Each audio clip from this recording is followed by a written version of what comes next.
Hephaestus is up to something, all right? What kind of machine is it trying to build? I don't know, but I'm gonna shut it down. I bet those metal carriers will lead me to where it's getting materials from. I bet that's where Hephaestus is hiding, too.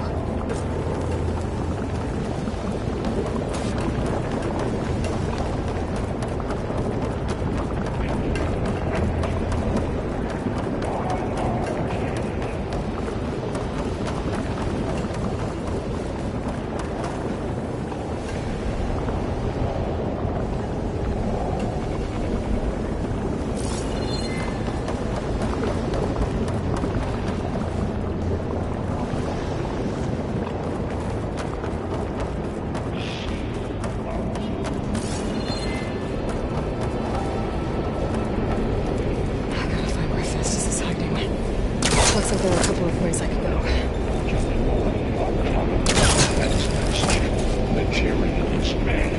Well, that doesn't sound good. I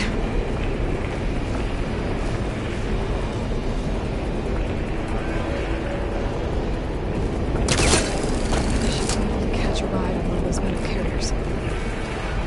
Aloy, I've managed to rewire most of the components in the core, but the energy processor's cracked. Without a way to fabricate another, there's no way I can fix it. Okay, let me think.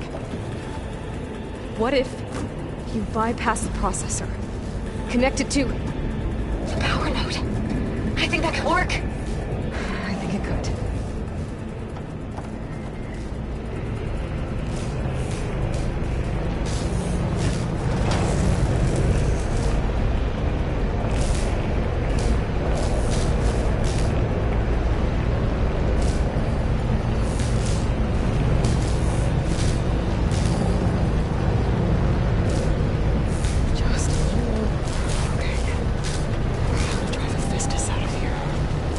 There should be a node you can override, near the central platform. Thanks. I should deal with these machines first.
Engage manufacturing cycle X on 7 Gemini.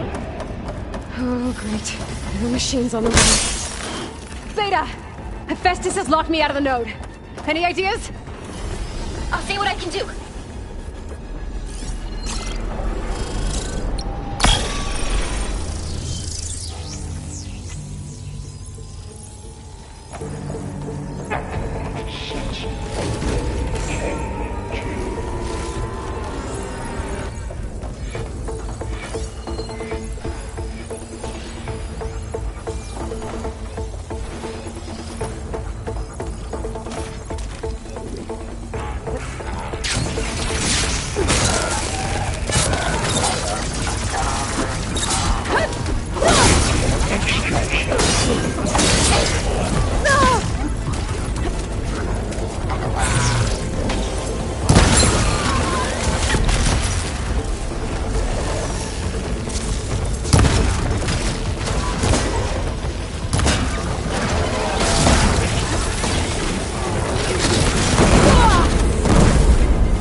them all.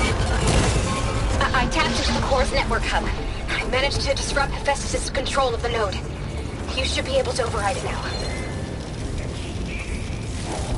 Nice. Thanks.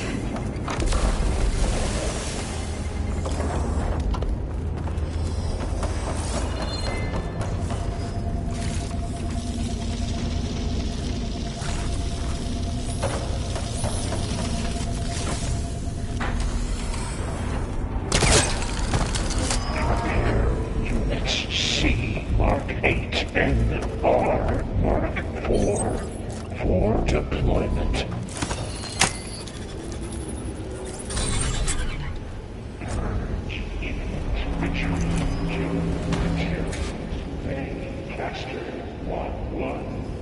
It sounds like it fled to another chamber.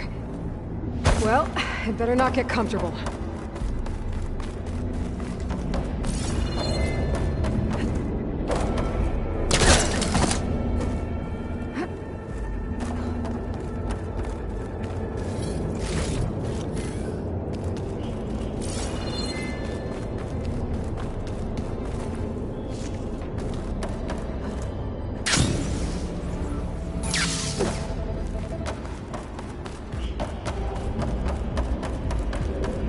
Energy containment fail. Safes overrun.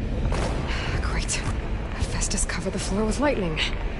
I gotta find a way over it. Aloy! More machines keep coming! Please tell me you're getting close! I'm working on it. I've been smashing through a lot of machines on my side, too. I guess Aaron's missing out! Anyway, I'm making progress on the bypass, but I need something to hold the cycling module together. Maybe a ligament from one of the machine carcasses? Right?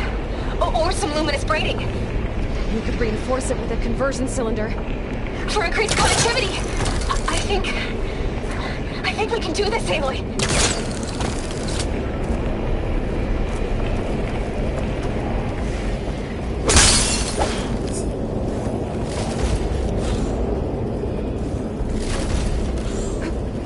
I might be able to catch a ride on the rail. Go over the shield.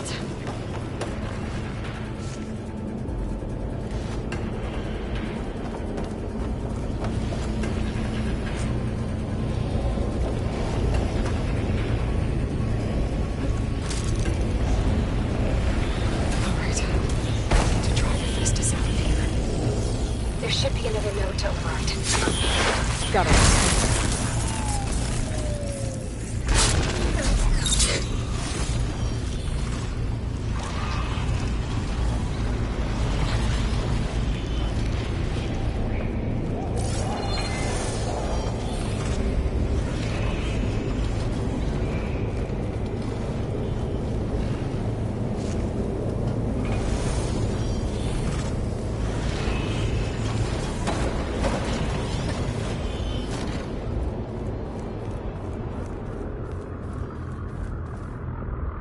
Increase power output by 70%.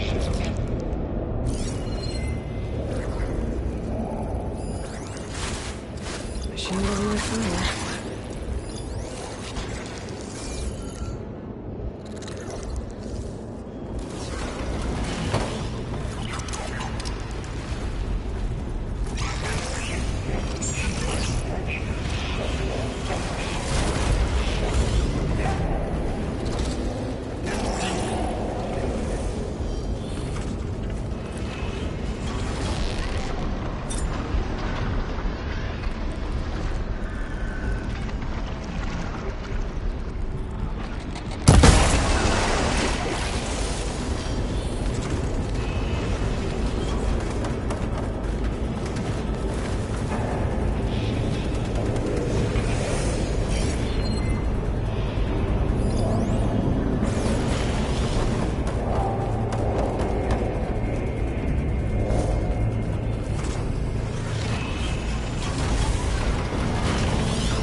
emergency. Activate emergency purge of tightness of the chest statewide. Oh, here we go again. Oh, that doesn't sound good. I'll try to get your access back.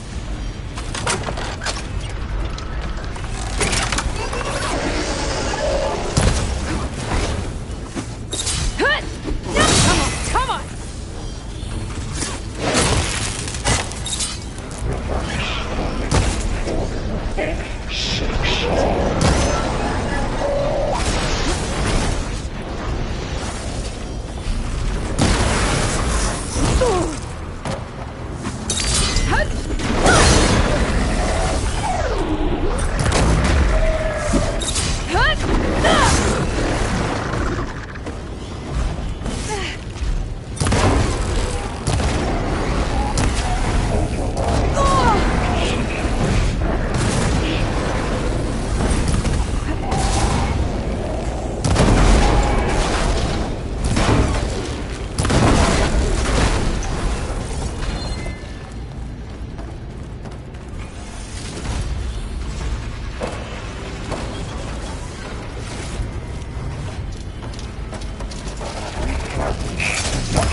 Node access restored. Now you can operate it. Good work. You did the heavy lifting.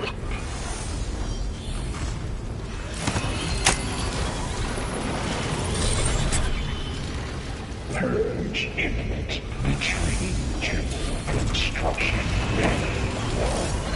Okay. Festus is running out of places to hide. Aloy? I just registered a huge energy surge back in the production chamber. Something big is happening. Here too. Everything's glowing. The machine that Festus was building. It must have finished it. Oh, it's powerful, whatever it is. I'm almost done with the core repairs. Should we come to you? Maybe I could distract the machine if... No, Beta. Just stay where you are, okay? Handling the machine's my job. Okay. Be safe.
Intruder targeted. Net capturing repair. Cauldron Tower. Infiltrating cauldron. Intercept cauldron item. See.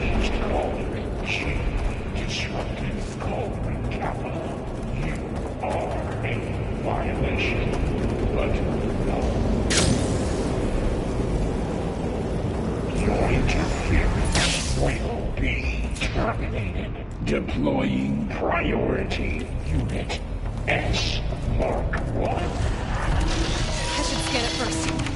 Those things on its legs are glowing. I think it's part.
Done. You did it! There should be one more note to override. Good. Stand by. I'm sending Hephaestus back to you.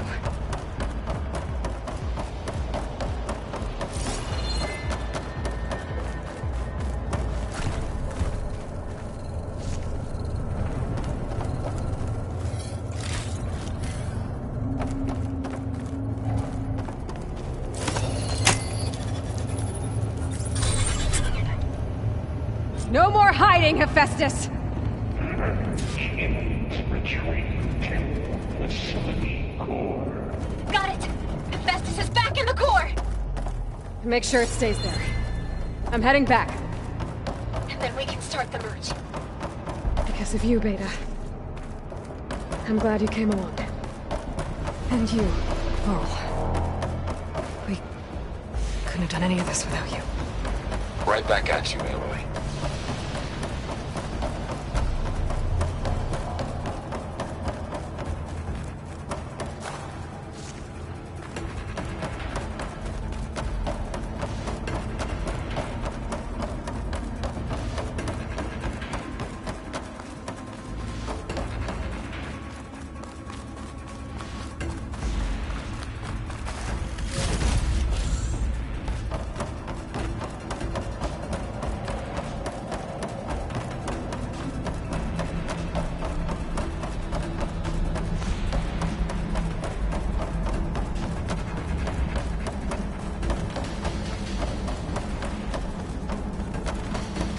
Aloy, the bypass is done.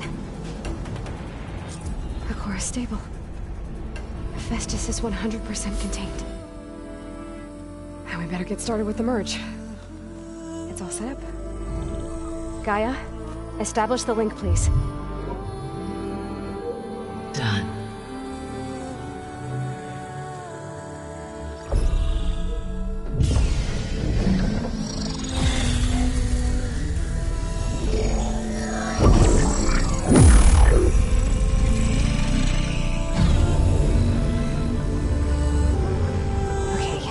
To complete the merge, we need to excise Hephaestus' malicious code. Carefully.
cost us quite a lot of time.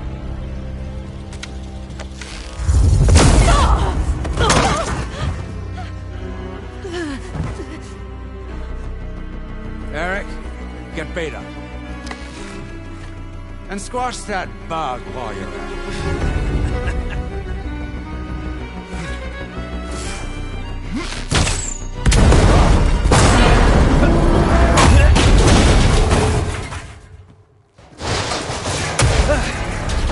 Ooh! Get behind me.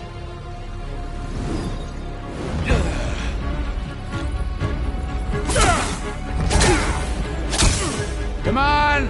Quit screwing around!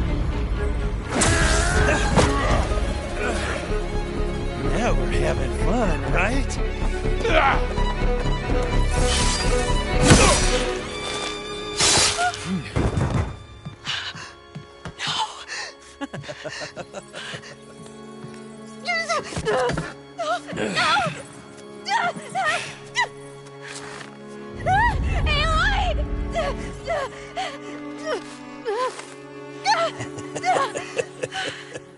Finally. Tilda, get Gaia and Hephaestus ready for transport. Tilda! I failed. Hush. All is not lost. Tilda! What the hell are you doing? Stop her! I can't even see her!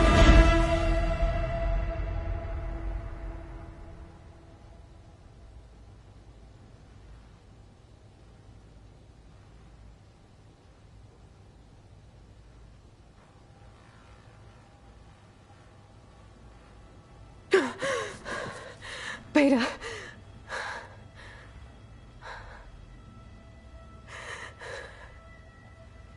Varl.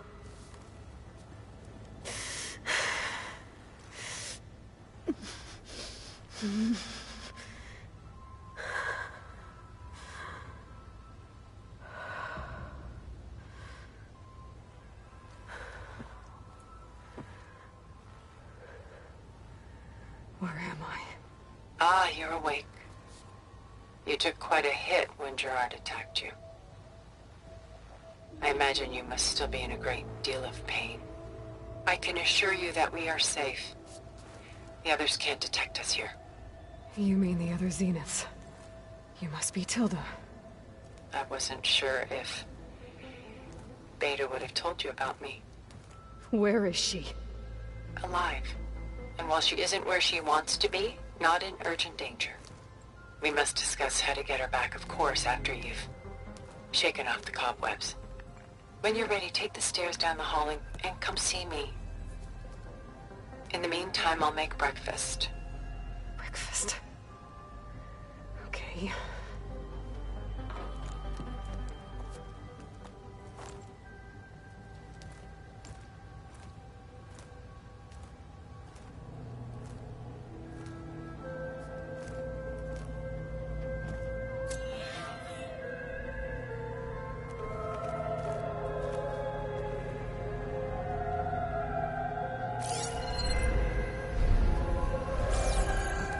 Why did Tilda bring me here?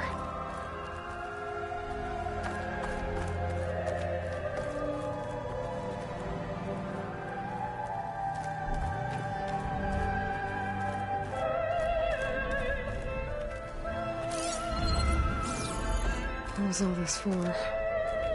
Some kind of survival bunker?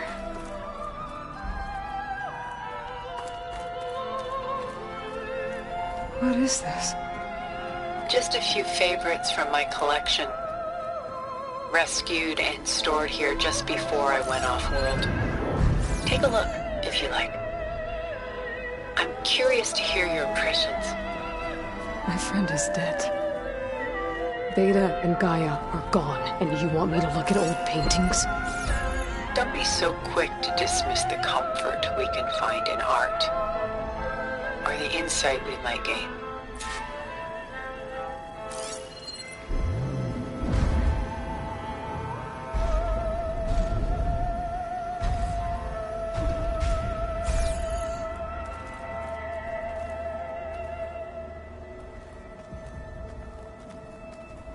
My favorite pairing. On the left is Woman Reading a Letter by Vermeer, a true master. And on the right is a forgery, Woman Reading Music, which fooled experts into believing it was a priceless original. Early in my career, I became fascinated with such deceptions. Eventually, I developed scanning software that could detect fakes with unparalleled accuracy. Is that how you made enough money to buy your way onto the Odyssey? Oh no. I made my real fortune later. Why do you keep the forgery? I've always enjoyed studying the two side by side. Both painters capture light, color, and perspective. But what makes one a masterpiece and the other simply an imitation? The forgery looks... sharper? Good eye. The details are crisp. The contrast bold. It tells us more, and yet we feel less.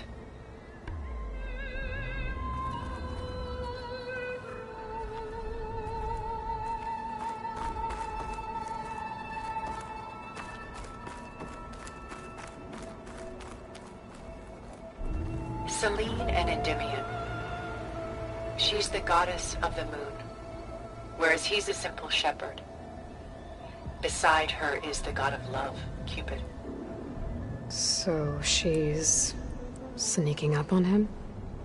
More like visiting him in secret. The torch that Cupid bears represents Selene's undying infatuation with him. Though the two must remain apart, her love will forever burn. And why can't Selene and Endymion be together?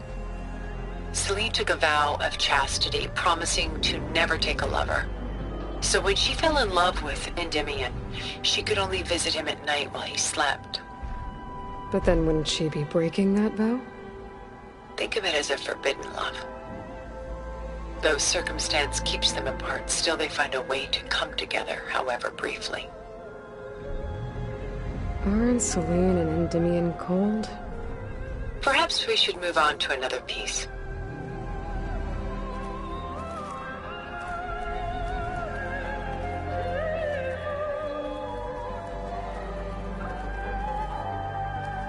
A portrait of the painter, Rembrandt's son Titus, depicted in the habit of a monk. I don't get it. Why would someone like you, with infinite resources, care about this painting of... a boy in a hood? It's not the image itself, but the feeling it conveys. The face is bright and defined, but his eyes are downcast, heavy with misfortune. And the background seems to swallow all light. The painting is infused with a sense of loss. I guess I understand how the painter feels. Works of art such as these can often cause us to look inwards at our own lives. I'm sorry about your friend. Had I been able to intervene, I would have. But the risk of losing you as well was too great. Everything went by in a blur. I couldn't get to him. You know, long before holograms and focus recordings, people relied on art to memorialize their loved ones. Because of works like this painting, their lives are immortalized. Rembrandt had 4 children by his wife. All but Titus died shortly after she gave birth to them. She passed not long after that. Titus became the only family Rembrandt had. Which is why he painted him this way. Indeed. Then tragedy struck again. Disease claimed Titus at 26. It's almost as if Rembrandt painted the future, closing in on him. Rembrandt actually painted several portraits of Titus, but this one has always been my favorite. It's honest. What do you mean? In others, Titus was portrayed in brighter, livelier states, but here, Rembrandt allows himself to express his true feelings. Sorrow, Fear, hope, love, laid bare on canvas for all time. I see this one resonates deeply with you.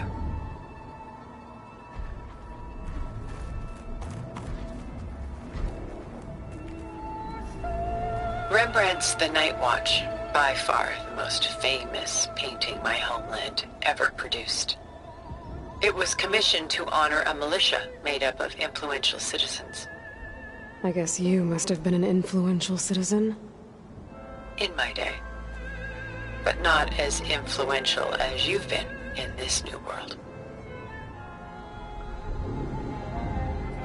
The militia. They look disorganized. Where others painted such scenes in a stiff and stationary manner, Rembrandt chose to show them in action, preparing to march. He wanted them to feel alive. You can almost hear the commotion. Who's the girl in the painting? She's a strange one, isn't she? Bathed in light, though no one is paying attention to her. Many believe she's a symbol of the militia. A physical manifestation of their spirit, if you will. But she's not real? What's real in a painting? She's meant to represent the militia's virtue and victory. But I like to think they underestimate her. She looks as if she's seen something.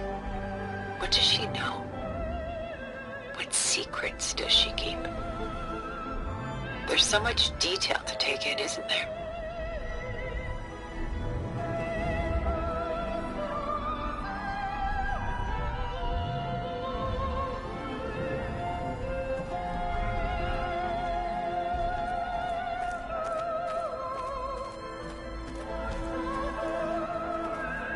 Gust by Willem van de Velde, the most famous of his many maritime paintings. A ship crossing into the unknown. I guess you're familiar with that. Indeed, which is why I appreciate this composition in particular. Though waves and wind threaten to destroy the ship, it perseveres, clinging to the light even as darkness closes in all around it. Where is the ship going? To a faraway land, most likely. My ancestors used ships like these to explore the world, sometimes at great cost. What were they looking for? Anything of value. They were traders willing to face unknown dangers to make their fortunes. But no matter how far they went, they always turned their sails home. So this Van de Velde only painted ships? It was his specialty. Following in the footsteps of his father, Willem the Elder. The two had quite a journey of their own, taking them all the way to the court of a foreign kingdom. Did they ever come home? No, but eventually their lives worked it. Take your time.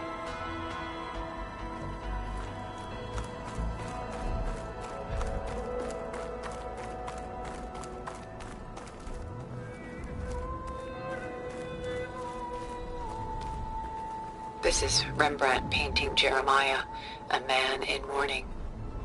Mourning what? His home. The ancient city of Jerusalem. He foresaw its impending doom, but could do nothing to prevent it. So instead, he saved its treasures from destruction, just as I saved these works. You could say we're kindred spirits. About Jeremiah. If he knew his home would be destroyed, why didn't he save the people? Why save those relics? He tried, but no one would listen to his warning, so he saved what he could. But how did he know? He was a prophet. He saw an army invade and destroy the city in a vision. So it's more like he calculated which side would win a battle. What matters is that he was right in the end. If not for him, all those wonders would have been lost forever. At least this way some part of his world survived. You know what I like the most about this piece? Even though he's the sole survivor, his home in ruins, left with only the remnants of his world. The light keeps the shadows at bay. There's still hope. Precisely. Take as long as you like.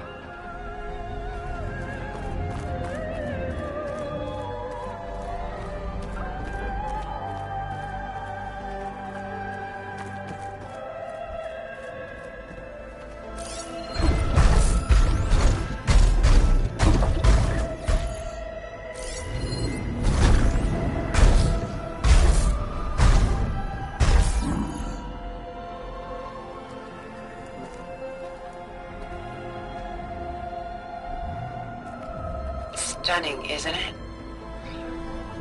Paintings were the only masterpieces of my people's golden age. This is Von Vianen's lidded ewer, molded from a single sheet of silver. What was it for? How like Elizabeth you are. Function over form. Its practical purpose was less important than its meaning. Von Vianen created it in honor of his late brother, who himself was a famous silversmith. A memorial. Yes. Such beauty from sorrow.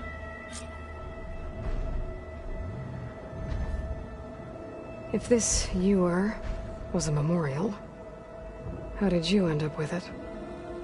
As the Pharaoh swarm closed in, my homeland's greatest museum gave it to me, along with many other works, in the hope that I could preserve them.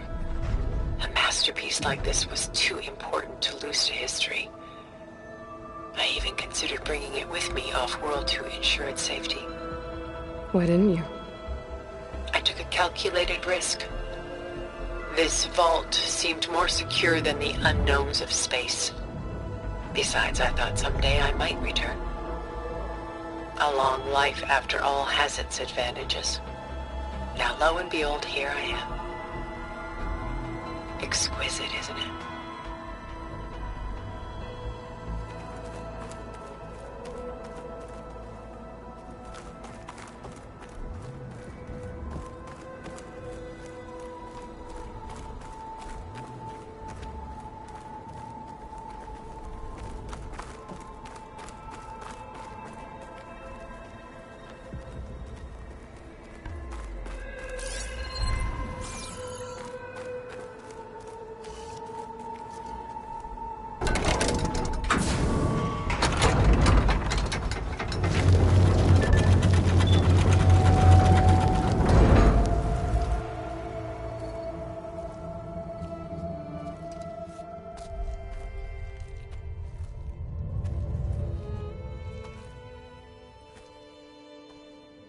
There you are.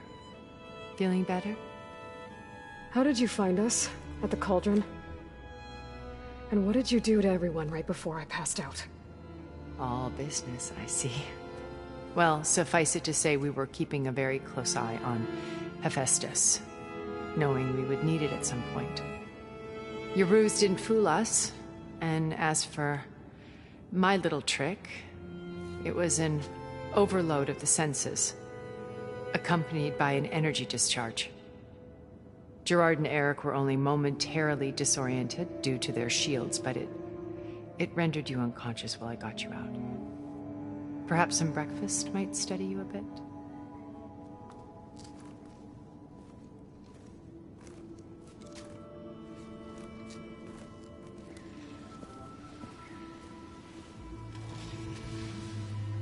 This was your house. The one you recreated for Beta, in the data channel you shared. How perceptive of you. Please, this way. After everything your people have done, you think I'm just gonna sit down and have a chat with you? They're not my people. They never were, and especially not now. You shot off into space with them, and lived with them for 1,000 years before coming back. So what made you suddenly turn on them? quite simply, this. My old focus. You repaired it? But that means you've seen... Incredible things. What you've accomplished in 2 decades of life.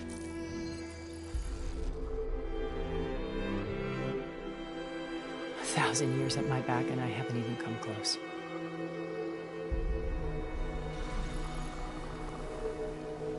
I'm sorry if I invaded your privacy, but I had to. In order to understand. To be enlightened. You truly are Elizabeth's blood. With her drive, her sense of mission, her integrity. Watching all this shamed me for the company that I've kept. Having seen it, all I want is to help you. Even if it means stopping your friends? Especially so. Please, sit down.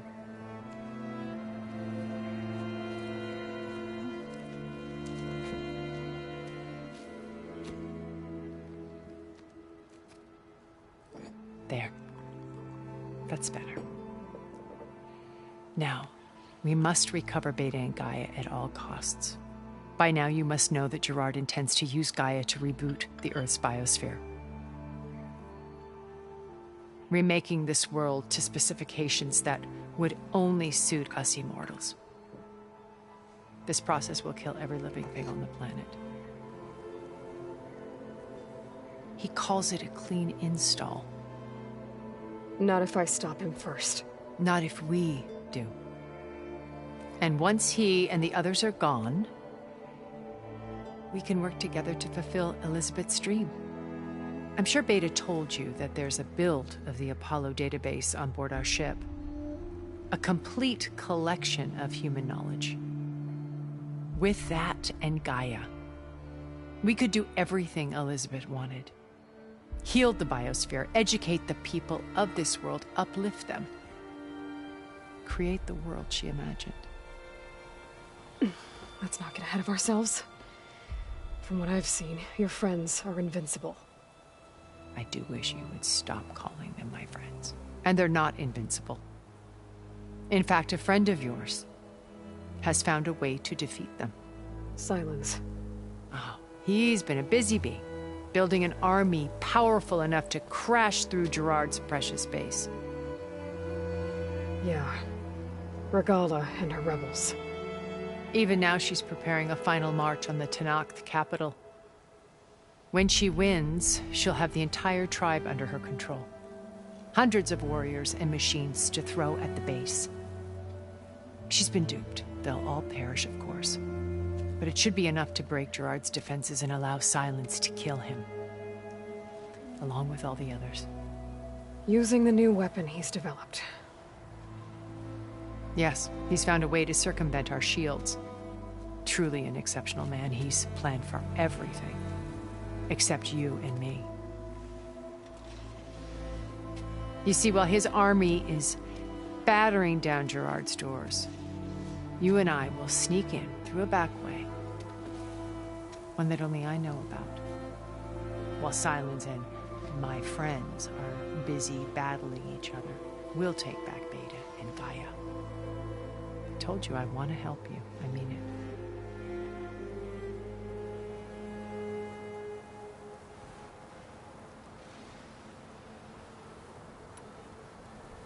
You said Beta is not in urgent danger, so what are the Zeniths doing to her? Putting her to work. Merging Hephaestus with Gaia. A difficult, time-consuming task, as I'm sure you know. They will compel her if need be. But her life is not in danger. She's the only one who can do it. Because you people made her to be nothing but a tool. Gerard's idea, not mine. They always viewed me with suspicion when I attempted any form of kindness towards her. That's why I created the data channel. A virtual place where we could speak in peace.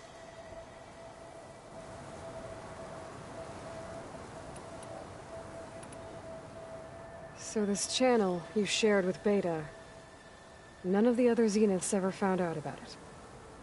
Gerard believes he's the most cunning of all of us.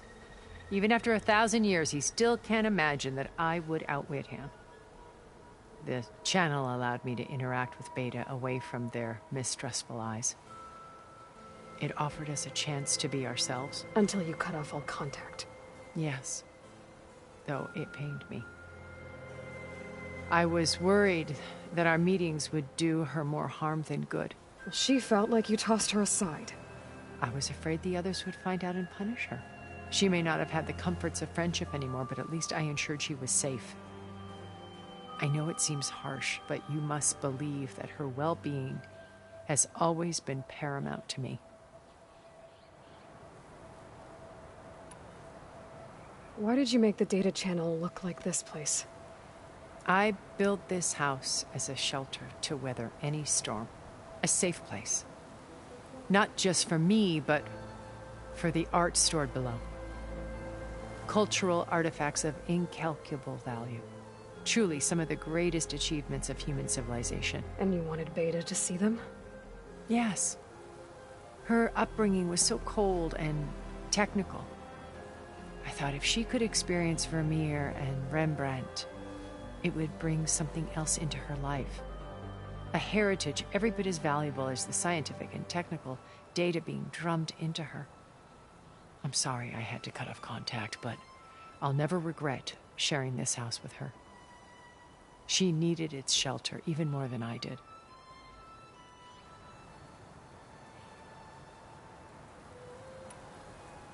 My old focus.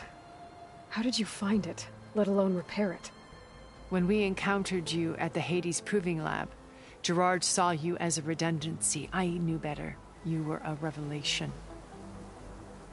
After your dramatic escape, bravo, by the way. Gerard and Eric assumed you were dead and gave up the hunt. I wasn't so sure. When the others were busy, I returned to the lab and searched for any trace of you. That's when I found this little treasure. Not easy to repair, but certainly worth the effort.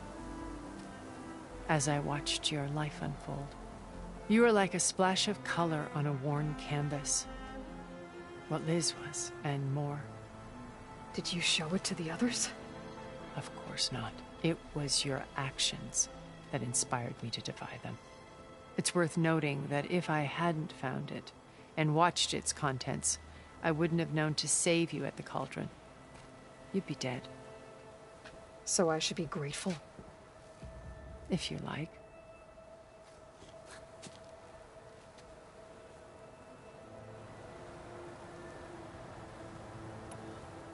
So you know all about me. What about you? What would you like to know? Well, start with your life on Earth. When I was 8, terrorists flooded my home city. Thousands drowned, my parents included. I was one of the few who survived. My guardian sent me to boarding school. Among my peers, I was the strange girl, the orphan to be avoided. All because of circumstances beyond my control. Oh. So we're a lot alike, huh? Aren't we? You were an outcast. But you didn't let that stop you from getting what you needed. Neither did I. I climbed my way out of desolation and used my wits to build a fortune. First, from the technical analysis of art and the detection of forgeries.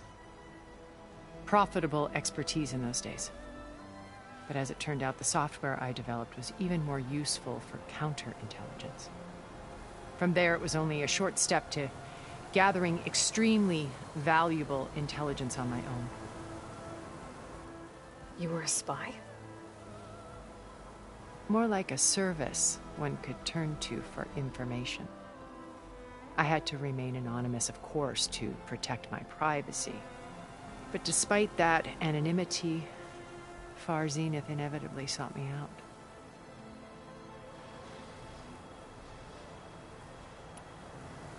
What happened when Far Zenith approached you? They painted an irresistible vision of humanity's future. One where we need not fear illness or death, where we explored the furthest reaches of the stars and thrived. It was only later that I realized that they only intended to bequeath this future to the rich and powerful. By the time I finally figured it out, the walls were closing in, Pharaoh's machines were devouring the Earth. So I accepted Far Zenith's invitation to a berth on the Odyssey. I wanted Liz to come, but she had nobler plans, as you well know.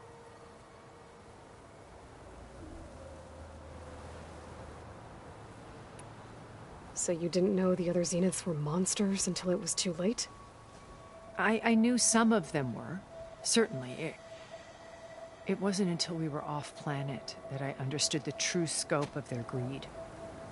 I was grateful to simply be alive, but the others became obsessed with a kind of effortless immortality. They built a colony where machines serviced their every need, where any memory or fantasy could be endlessly savored in virtual reality. It wasn't life.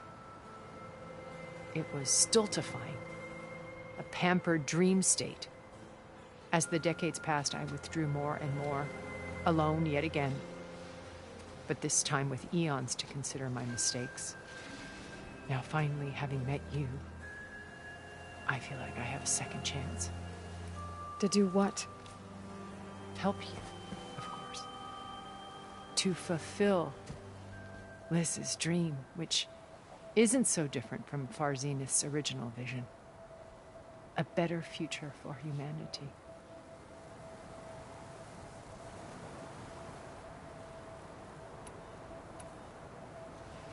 Beta told me your colony was destroyed. That you came back to Earth because you had nowhere else to go. It's true.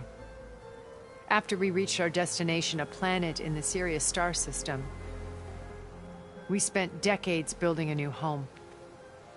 The physical constraints of Earth, the boundaries of mortality, gone. To think of what we could have done with it. It might have been a utopia. Instead, we stagnated, absorbed in effortless comforts and virtual realities. It took a cataclysm to finally yank us out of our stupor. What happened? A massive geological event.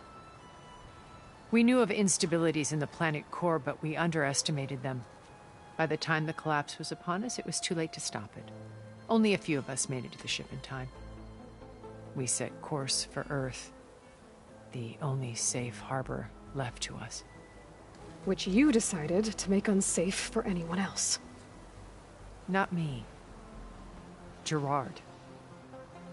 He believes it's better to wipe the canvas clean than work around the smudges. No more primitive tribes, no more combat machines, only a blank slate to do with as he pleases. But we will stop him. All we have to do is get into that base.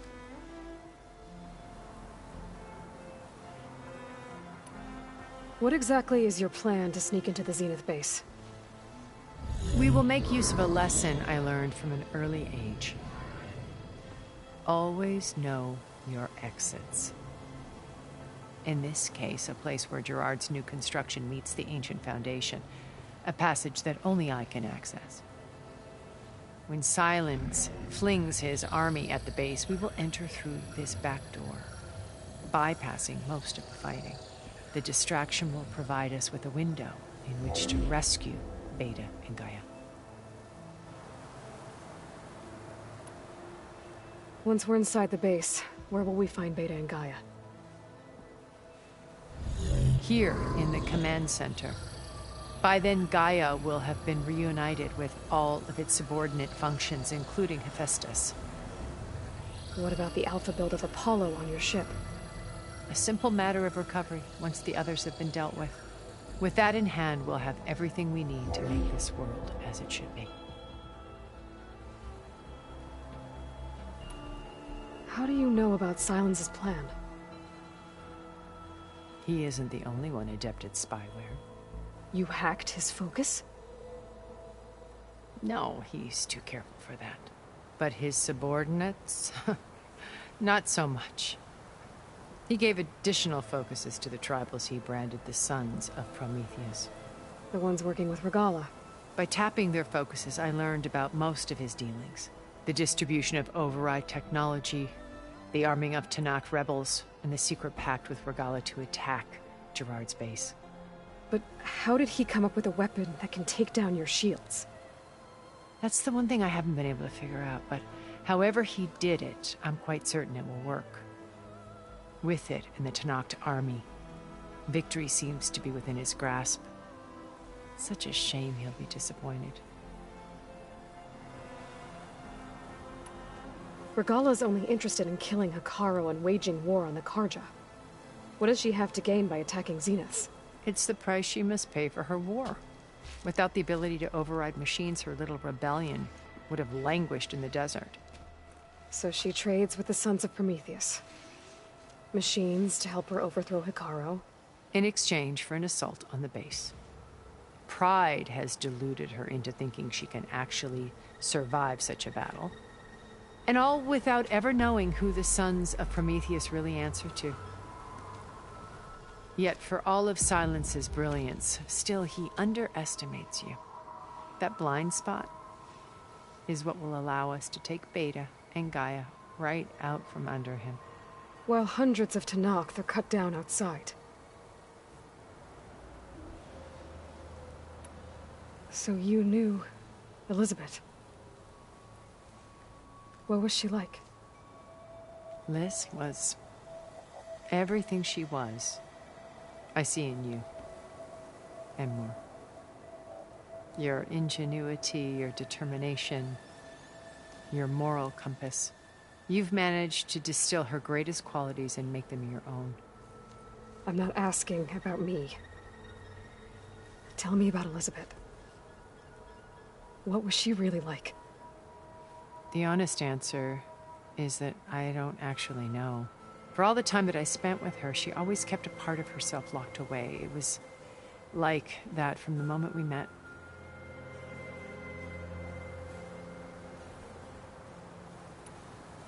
So when you met Elizabeth, she was what? Distant? Aloof? Not aloof. Not exactly. It was a summit in Paris about machine learning. A touchy subject in those days. Because regulatory authorities were just starting to clamp down on AIs. Liz gave the keynote address. She had already achieved great renown for her work in automated environmental reclamation. But in her address, she was just starting to imagine the next step. An AI-driven system that wouldn't just act on its programming, but actually take responsibility for its sphere of influence. To care about life. Not just follow orders. Revolutionary stuff. I was fascinated. And I wanted to meet her for a long time. I watched her after her talk. She had spoken with such moral authority, such empathy. But after that, she retreated. I could tell she felt uncomfortable with all of her admirers. It was as if giving the talk had cost her something. I didn't want to be a pest, so I planned my approach carefully. So how did you finally approach Elizabeth after her talk? I picked the right moment. The morning of the next day, right as she came back to the conference, she had just had her coffee. She was fresh, rested. It was like she had braced herself for the onslaught of colleagues. I asked if I could walk with her, then put forth a question about her talk that I thought was intelligent. Her answer made me realize it wasn't, but she was very welcoming. Almost as if we were previously acquainted.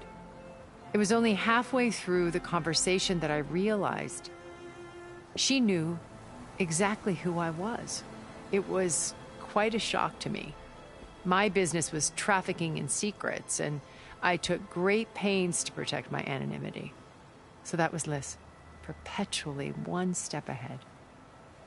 I came to view our meeting as a metaphor for our friendship. She always seemed to know me far better than I knew her. I guess I know the feeling.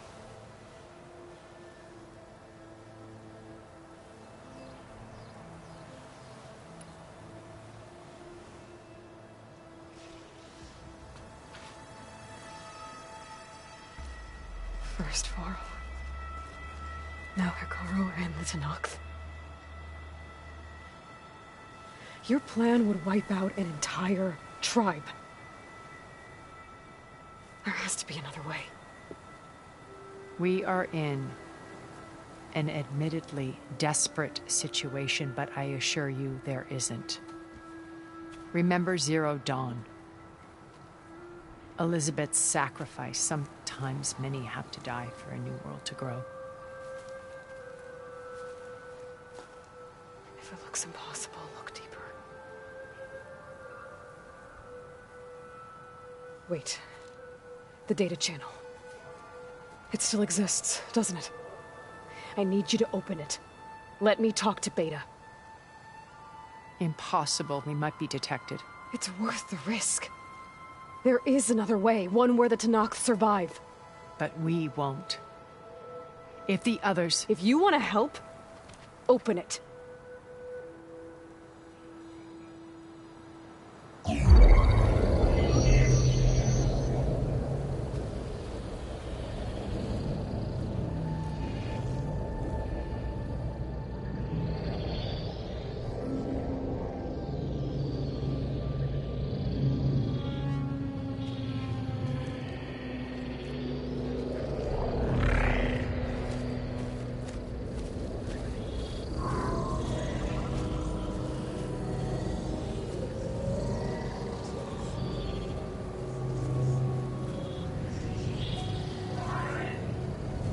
What are they doing to her? Virtual reality dissociation. The manual merge of Hephaestus will take hours upon hours of tedious micromanagement. If she resists the work, they run simulations to induce feelings of isolation and despair. Beta, can you hear me? You're alive. They're watching me. I can't hold up this extra projection for long. You should have killed me. No. No, look at me. I'm coming for you. I promise. Okay? I just need you to hold out a little while longer and work on the merge.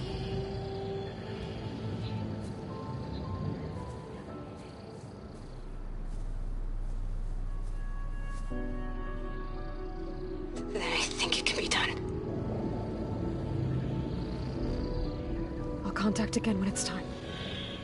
Can you hold on? As long as I know you're coming for me, I can endure anything.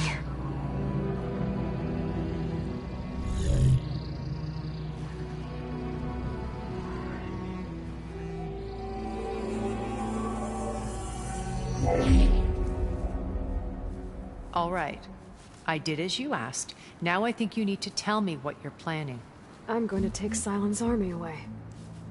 I don't need it. Only the weapon he made to penetrate your shields. And how do you propose to get it? Ask him nicely? Without Regala and her rebels, he won't have a choice. We'll be his only option. Only option for what? What did you tell her? That is between me and my sister. Will be Silent's only option for crashing that base. I'll tell you the rest later. But first, there are a couple of things I have to do. Oh. And what are those? Lay my friend to rest. And then I'm going to use the override that Beta gave me at Gemini to put an end to Regala's rebellion. From the air. Wait. Since you insist on doing things your way, I know of something that will truly help you make a grand entrance with the Tenakth. The ancient Horus Titans still possess electromagnetic energy cells as part of their arsenal. Drop one of those on Regala's army and they'll receive quite a surprise.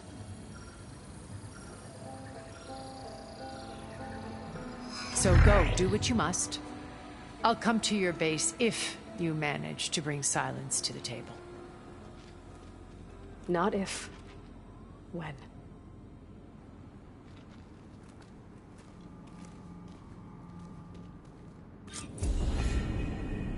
Erend, are you there? Aloy! Aloy, is that really you? Yeah, it's me. Where's everyone else? We're all... we're back at base. What happened? It might be easier to explain in person. I'll try to join you there when I can. Okay. We'll wait here for you. It's good to hear your voice, Aloy.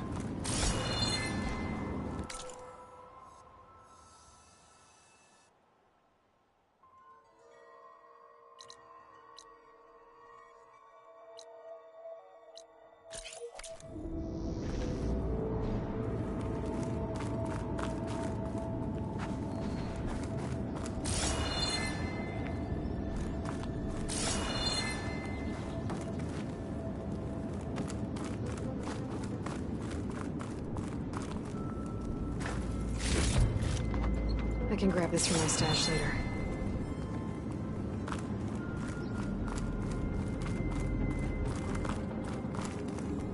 Just to let you know, I'm now patched into your focus network.